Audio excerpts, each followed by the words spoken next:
അടുത്തിടെ പ്രധാനമന്ത്രി നരേന്ദ്രമോദി ജമ്മു കശ്മീരിലെ സോനാമാർഗിൽ ഉദ്ഘാടനം നടത്തിയ സോനാമാർഗിലെ ഇസഡ് തുരങ്കം കശ്മീരി ജനതയ്ക്ക് പുത്തൻ പ്രതീക്ഷകൾ നൽകുന്നതാണ്. മഞ്ഞുകാലത്ത് മോശം കാലാവസ്ഥ മൂലം 6 മാസത്തോളം കശ്മീരിന്റെ മറ്റ് ഭാഗങ്ങളിൽ നിന്നും ഒറ്റപ്പെട്ട് സോനാമാർഗിലെ ജനങ്ങൾക്ക് അവശ്യ സാധനങ്ങൾ ലഭ്യമാകാതെ ബുദ്ധിമുട്ടിയ ഒരു കാലം ഇനി പഴങ്കഥ. വർഷം മുഴുവനും വാഹന ഗതാഗതം സാധ്യമാകുന്ന ഈ തുരങ്കപാത സൈനികപരമായും പ്രദേശത്തിന്റെ സാമ്പത്തിക വളർച്ചയ്ക്കും വിനോദസഞ്ചാരത്തിനും കരുത്തേകുന്നു. ശ്രീനഗറിനെ വിനോദസഞ്ചാര കേന്ദ്രമായ സോനാമാർഗിനെയും ബന്ധിപ്പിക്കുന്ന 6.4 കിലോമീറ്റർ നീളമുള്ള തുരങ്കപാതയുടെ പേര് ഇസഡ് മോർ ടണൽ എന്നാണ്.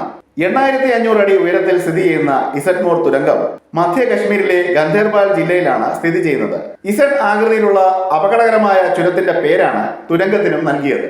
വർഷം മുഴുവനും ഈ തുരങ്കപാതയിലൂടെ ശ്രീനഗറിൽ നിന്നും സോനാമാർഗിലേക്ക് ഗതാഗതം സുഗമമായതിനാൽ സേനാ നീക്കത്തിനും സാധന സാമഗ്രികളുടെ നീക്കത്തിനും വിനോദസഞ്ചാരികൾക്കും ഏറെ പ്രയോജനപ്രദമാണ് ഇസഡ് ടണൽ. പ്രധാന തുരങ്കപാത കൂടാതെ വായുസഞ്ചാരത്തിനായി മറ്റൊരു തുരങ്കവും അടിയന്തര സാഹചര്യങ്ങളിൽ രക്ഷപ്പെടാനുള്ള രക്ഷാതുരങ്കവും ഇതിനോടൊപ്പമുണ്ട്. 2700 കോടി രൂപ ചെലവിലാണ് സോനാമാർഗ് തുരങ്കപാത പൂർത്തീകരിച്ചത്. 2015 മെയ്യിൽ ആരംഭിച്ച തുരങ്കത്തിന്റെ നിർമ്മാണം കഴിഞ്ഞ വർഷം ഒക്ടോബറിലാണ് പൂർത്തിയാക്കിയത്. 2024 ഫെബ്രുവരിയിൽ തുരങ്കപാത ജനങ്ങൾക്ക് തുറന്നുകൊടുത്തു.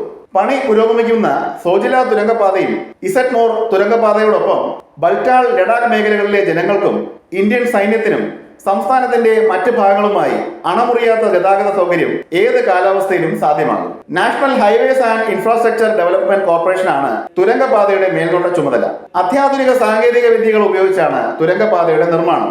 ഒപ്പം തന്നെ തത്സമയ വിവരങ്ങൾ നൽകാനുള്ള സംവിധാനങ്ങളും തുരങ്കപാതയിൽ സജ്ജീകരിച്ചിട്ടുണ്ട്. തുരങ്കപാതയുടെ നിർമ്മാണ വേളയിൽ ഭീകരാക്രമണത്തിനെ തുടർന്ന് 7 തൊഴിലാളികൾക്ക് ജീവൻ നഷ്ടമായിരുന്നു. തുരങ്കപാതയ്ക്ക് നേരെ ഭീകരാക്രമണങ്ങളോ അട്ടിമറി ശ്രമങ്ങളോ ഉണ്ടായാൽ അത് തടയാനും ആക്രമണത്തെ അതിജീവിക്കാനും തുരങ്കപാതയെ സുരക്ഷിതമാക്കാനുമുള്ള ഉത്തരവാദിത്തം വിവിധ സേനകൾക്കാണ്. CCTV, വിവിധ സെൻസറുകൾ, അഗ്നിരക്ഷാ ഉപകരണങ്ങൾ ഉൾപ്പെടെ ആധുനിക സംവിധാനങ്ങളും ഇസഡ് മോർ തുരങ്കപാതയിൽ സജ്ജമാണ്.